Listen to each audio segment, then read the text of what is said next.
Salut chers amis en Jésus-Christ. Bienvenue à notre méditation pour le 13e dimanche du temps ordinaire de l'année A autour du thème parce qu'il est prophète, homme de Dieu, pour le peuple de Dieu. Dans son choix de lecture pour ce dimanche, le 3e dimanche du temps ordinaire de l'année A, la Sainte Église nous enseigne que le Christ est le dénominateur commun de toutes nos relations chrétiennes. Tout ce que nous donnons et tout ce que nous recevons découle de notre appartenance au peuple de Dieu, notre appartenance à Dieu comme peuple de Dieu, de notre service à Dieu, de notre rôle d'homme, de femme de Dieu, des prêtres ou des prophètes de Dieu. La liste est infinie. C'est parce qu'il y a cette chose ajoutée de Dieu, peuple de Dieu, homme de Dieu, femme de Dieu, église de Dieu, parole de Dieu. Alors lorsque nous perdons cet ajout de Dieu, il y a un problème. Il y a un problème. Autrement dit, il ne doit ni avoir ni exploitation, ni ingratitude envers celui qui donne, ni domestication, ni possession, ni asservissement de celui qui reçoit. Parce que c'est Dieu qui est au milieu de nous tous. C'est Dieu qui est au milieu de nous tous. Parce qu'il est homme de Dieu. La première lecture nous présente quelque chose de très important. Parce qu'il est homme de Dieu. Parce qu'il est homme de Dieu, la Sunamite a réservé à Élisée un traitement exceptionnel destiné à soutenir sa vocation. Cela nous enseigne que tout don précieux est jugé bon, dans la mesure où il répond à notre vocation. Dans ce cas, nous sommes appelés à réagir ou à rendre l'appareil en offrant ce qui est propre à notre statut. Tout autre comportement conduit à un échec professionnel ou un échec vocationnel. Et lorsqu'on attend d'un homme de Dieu des bons conseils, des bons accompagnements, des prières, des bons comportements, des vies religieuses, il commence à être un milliardaire qui, lorsqu'il s'agit de donner de l'argent, il est là. Mais lorsqu'il s'agit de la probité morale, il n'est pas là. Il y a un problème. Lorsqu'on attend un bon soin médical de la part d'un médecin, mais on ne le voit pas. Mais lorsqu'il s'agit des affaires politiques, il est là, il y a un problème. Parce qu'il ne répond pas selon sa profession, ni selon sa vocation. Élisée était logé dans la petite chambre mansardée, entourée de murs. Ce qui montre un lieu d'honneur, de confort, d'abri, qui n'a pas de distraction, ce qui est symbole de protection. Alors par conséquent, c'est un appel à la concentration pour mieux travailler, voire mieux intercéder. Dans sa chambre se trouve un lit, car il devait se reposer, une table et une chaise. Je pense qu'il doit étudier très probablement la parole de Dieu, préparer ses entretiens religieux avant chaque réunion. Il y avait aussi une lampe. Sans doute, devrait-il se lever parfois la nuit pour étudier la parole de Dieu, préparer ses enseignements, pour veiller ou pour parfois répondre aux besoins naturels en tant qu'un être humain. C'est ce que je pense. Vous pouvez ajouter ce que vous pensez. Mais c'est quoi la leçon? L'exemple d'Élisée et l'exhortation de Jésus dans l'Évangile nous rappellent que la faveur que nous recevons est due à ce que nous représentons, à ce que les autres voient en nous ou à leur foi en Dieu.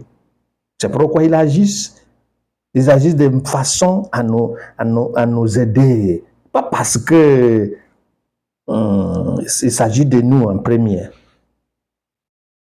Autrement dit, nous ne devons pas abuser de ces privilèges ni agir avec arrogance comme si tout nous était dû.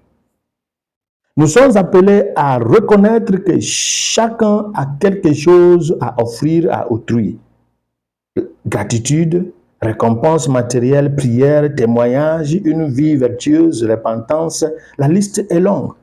Chaque geste de bonté reçu nous invite à réagir par gratitude. Et c'est pourquoi Paul nous aide à comprendre qu'il s'agit d'une nouvelle vie qui pousse à une nouvelle approche ou un nouveau style de vie.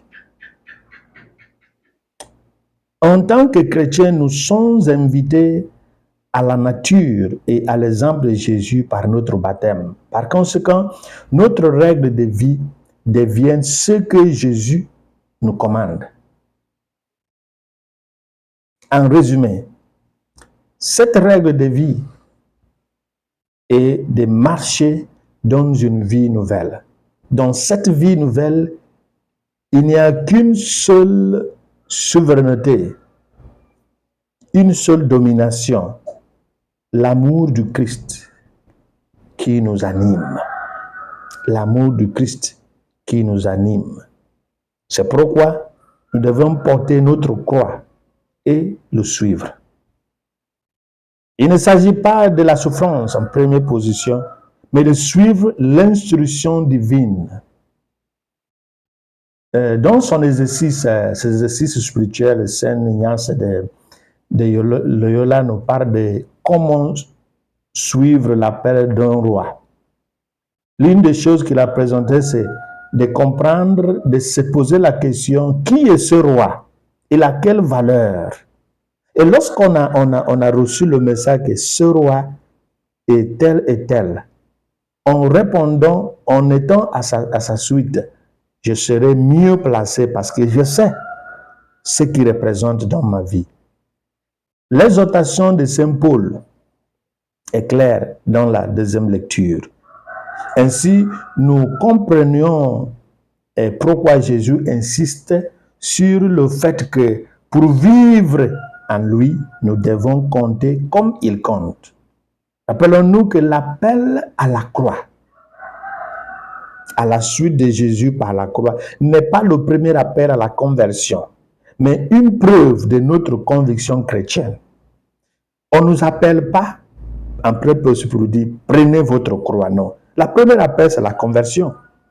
Par conséquent, cette étape dépasse celle de la conversion ou celle des enseignements élémentaires du christianisme, comme la lettre aux Hébreux nous aide au chapitre 6, verset 1. Il ne s'agit pas de l'imposition de la main, de la confession, de la conversion, la repentance, le baptême. Il s'agit de niveaux élevés. La croix n'est pas la première chose, n'est pas le premier enseignement.